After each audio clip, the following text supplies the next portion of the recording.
Hello, this is Dr. Esra Albayrakoğlu from Bahçeşehir University, Turkey. I am also affiliated with DIPAM as Senior Researcher and National Defense University as Adjunct Lecturer. Today I will be discussing the unfolding rapprochement of Turkey with Egypt and with Saudi Arabia. Diplomatic ties between Turkey and Egypt were downgraded to charge d'affaires level after the 2013 ouster of Egypt's Muslim Brotherhood government, which was a close ally of Ankara. But bilateral relations have intensified lately. In February, Egypt not only carried out military exercises with Greece, but also launched a new oil and gas exploration bid in the East Mediterranean, while taking into consideration the Turkish-Libyan Maritime Delimitation Coordinates of 2019. In March, Cairo welcomed Turkey's demand that Brotherhood's Istanbul-based TV channels should tone down criticism of the Egyptian government and President Sisi. Likewise, Egyptian media received a government request to stop discussing Turkish affairs. In the same vein, Ankara offered to mediate between Egypt and Ethiopia on the ground Ethiopian Renaissance Dam, which threatens access to Nile waters for Egypt as well as Sudan. Talks in Cairo in early May marked the elevation of bilateral dialogue to the level of foreign ministries. While Egypt described the talks as exploratory discussions, the Turkish and Egyptian parliaments have decided to establish an interparliamentary friendship group to facilitate normalization. Ankara's willingness to truly curb down Muslim Brotherhood activity in Turkey and to leave Libya would be the litmus test of this unfolding dialogue. It remains to be seen whether Turkey will extradite the movement's leadership to Egypt or transfer them to a third country. In Libya, Turkey has agreed that foreign mercenaries need to leave the country, but insisted that Turkish military presence in Libya was legitimate under the agreement concluded with Tripoli. Ankara is deeply mistrustful of Haftar and wants to maintain its troops until the commander is decisively sidelined. US President Joe Biden's priorities pushed many regional countries, including Egypt and Turkey, to recalibrate their policies. Various issues such as Turkish and Russian defense links, tensions in the East Mediterranean, and US relations with Kurds in Syria pose great obstacles between Ankara and Washington. Turkey does not want to be seen as a problematic actor, thus seeks accommodationist policies with neighboring countries as a responsible and reliable ally. Meanwhile, Turkish economy is in dire straits owing to the pandemics and trade relations, which have a negative impact on trade. Specifically, Turkish-Egyptian economic relations have appeared immune to political wrangling and averaged about $5 billion annually in a time span of 5 years. However, Turkey promotes the idea of mutual gains from normalization, highlighting the prospects of Turkish infrastructure companies in Egypt.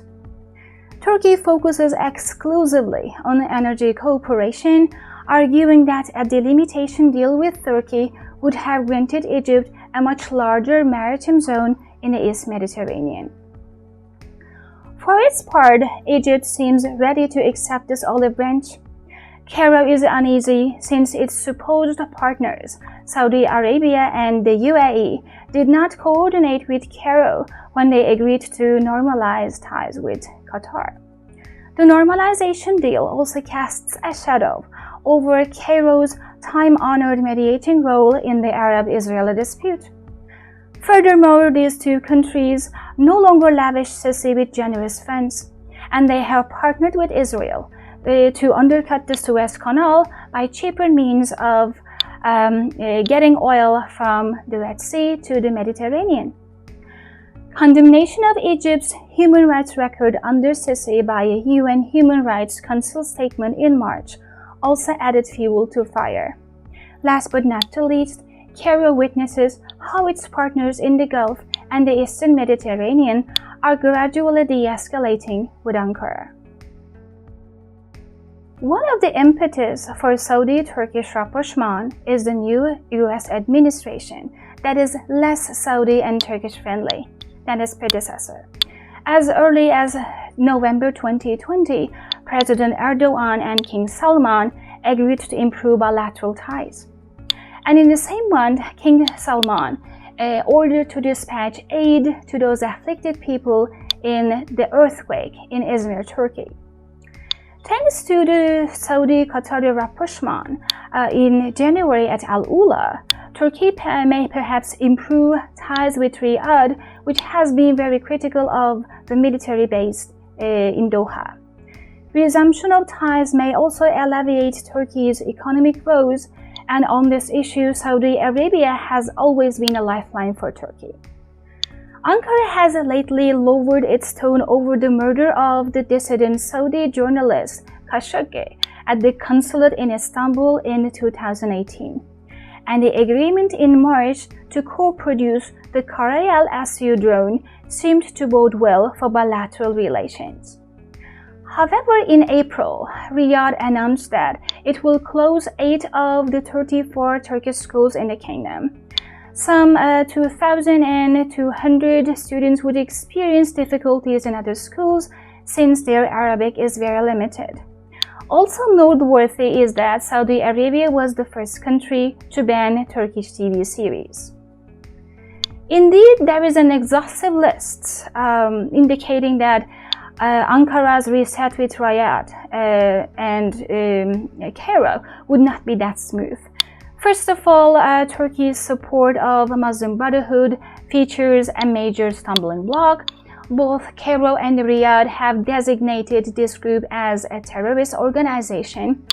Other issues are Turkish military presence in Somalia, Libya, Syria, and Iraq, the growing ties between Turkey and Pakistan, Riyadh's alleged support for the Kurdish terrorists in Syria, and claims of Saudi involvement in the aborted coup of the 2016 in Turkey, and the kingdom's support for Greece.